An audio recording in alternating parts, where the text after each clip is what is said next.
All right, we're moving on to the next question here in the book with these cross-sectional area volumes. And this one can get kind of hard, so we'll really talk through this one. A curved wedge is cut from a circular cylinder of radius 3 by two planes. One plane is perpendicular to the axis of the cylinder. The second plane crosses the first plane at a 45-degree angle at the center of the cylinder. Find the volume of the wedge. So for this question, I would probably provide the picture for you because it's just kind of hard to know what it is that they're talking about. But here's my best interpretation of that. So just to draw on the screen a little bit, get a good color going because yellow is going to be hard to see. Come on, you. There we go. So if we have a cylinder, right? So a cylinder is just a can shape. I told you my drawings are bad, and it's going to be even worse here on the computer. With this cylinder, what we're going to do is we're going to intersect it with two planes. So one plane is just going to be perpendicular to the cylinder itself, which is going to generate a circle here when you cut it. The other plane that we're going to do is going to be, if you are looking at the center of this circle, it's going to come in at a 45-degree angle. So my other plane is kind of coming in like this.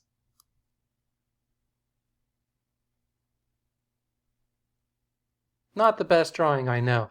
But if you can kind of imagine a can where you cut it in half and then you cut it at a 45-degree angle at the center of that first cut, you're going to end up with this wedge shape. So in green here, this is the shape we end up with. A straight line there, it's coming up here and curving down to here, and then just to finish off the curve, down to here. Anyway, the book draws a lot better than I do. The green shape that we're drawing here is the same thing, just to get rid of my drawing because it's awful, of this one. Here we go. So there's the green shape that I was trying to draw. This is the wedge that we just cut out of that cylinder. And we want to try and find the area, or the volume of this wedge. So there's a lot that the book talks about here, but we're going to talk about that on our own. So just to kind of get some numbers, the only number that they give us here is the 45-degree angle that we cut and the fact that the radius of the cylinder has a radius of 3. So just picture in your head that wedge, and you can, the book kind of gives it away. But as we move along the x-axis of this wedge, we're going to end up with these rectangles for the cross-sectional areas. The rectangles are going to start off very short and fat, and then they're eventually going to get very tall and skinny as we move all the way up the x-axis here. But they are rectangles. And so because they are rectangles, that means that the areas as I move up the x-axis is just going to be the width times the height or the length, whatever you want to call it. The height is going to come from that 45-degree angle. So just to kind of get another little drawing here, let's see what I can do. Because I just insert lines? Probably not. All right, I'm going to go back to this drawing.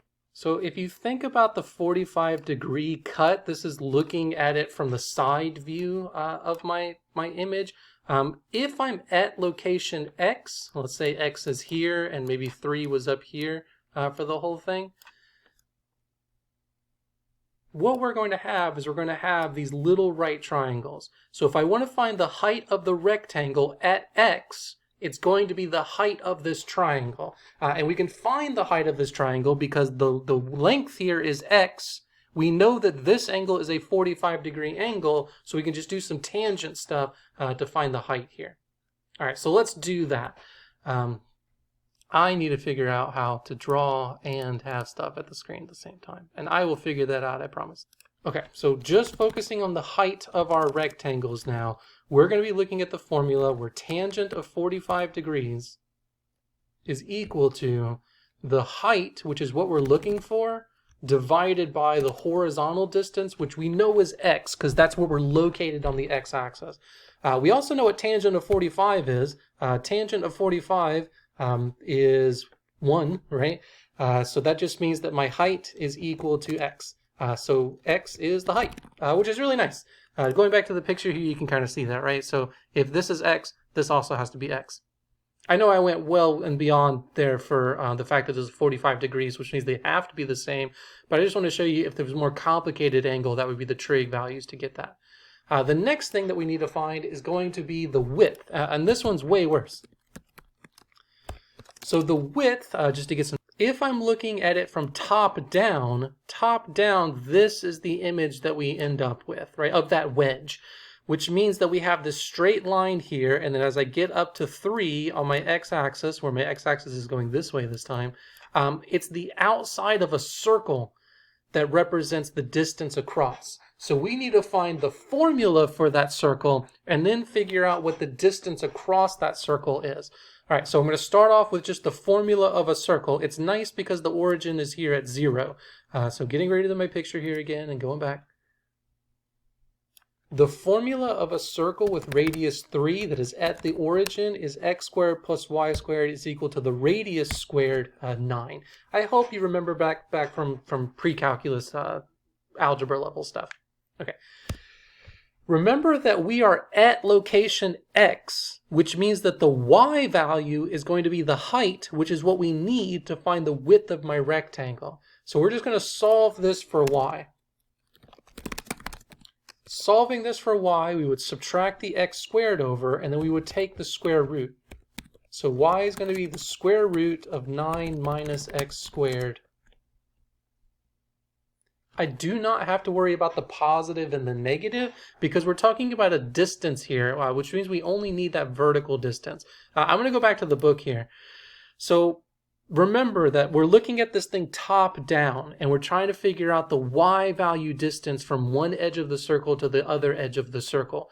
If I am on the x-axis, what we just found is that at location x, the distance from the x-axis to the top of the triangle is square root 9 minus x squared. But we don't just have that distance, right? Our width is the total distance, which is actually double that square root value, which is why there's a 2 out in front.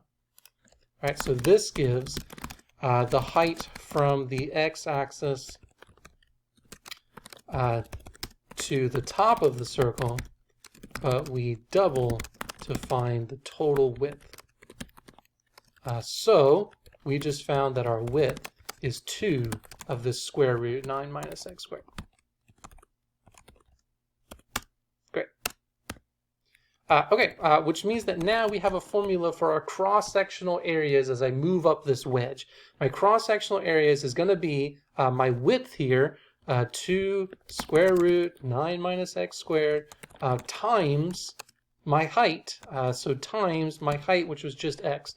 To simplify this out a little bit, I'll write it as 2x 9 minus x squared. And then don't remember the whole point of all of this is that we're trying to find the total volume. And to find the total volume, we're going to do an integral. My integral is going from 0 to 3, since that's the radius of the cylinder, and that's where my slice is located. To go back to the book here, right, my slices for my cross sections are going from 0 up to the x-axis 3 to create all these rectangles.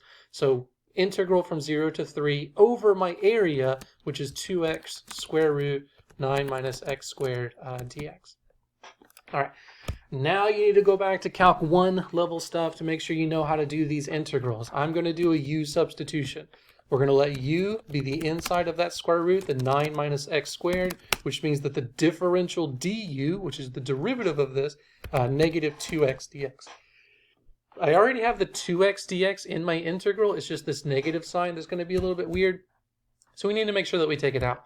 I guess to be really official about this, what you should do is you should rewrite this as negative du is equal to 2x dx. That way, when you substitute out the 2x dx, you can replace it with negative du. So now we have the integral of the 2x dx is gone. I still have the square root, but not of 9 minus x squared anymore, just the square root of u. And then don't forget the 2x dx substituted out to be a negative du.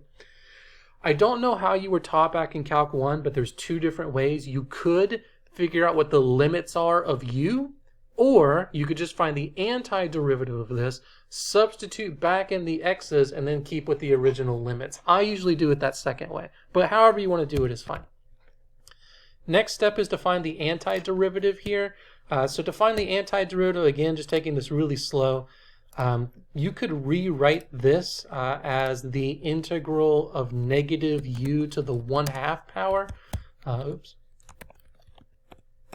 Oh gosh, my fingers are slipping. I forgot the thing this time. All right, sorry. So remember that the square root of u is the same thing as u to the 1/2, and usually thinking about it as exponents is a lot easier. So this antiderivative is going to be bringing that 1/2 power up to the next power 3/2 and then dividing by 3/2. Dividing by 3/2 is the same thing as multiplying by 2/3. So this is my antiderivative, negative 2/3 u to the 3/2. Then I'm going to plug back in the substitution. So I still have the negative 2/3, but my u, remember, was 9 minus x squared. That's still to the 3/2 power. And then this, we're going to be plugging back in our limits. This is going from 0 to 3. So we plug 3 into this. 3 squared is 9. So we get 9 minus 9, which is 0. Minus plugging 0 into that. So if I plug 0 into this, I just get 9. 9 to the 3/2 power is 27. 27 times 2/3 is 18, but it's negative. So now we have this double negative here, 0 plus 18, or just 18. And that's it. That's going to be my final answer here. So just to check with the book, make sure we got the right answer. Yay, right, 18. So this cross-sectional area thing that we just did to find the total volume says that the volume of this wedge is 18 cubic units.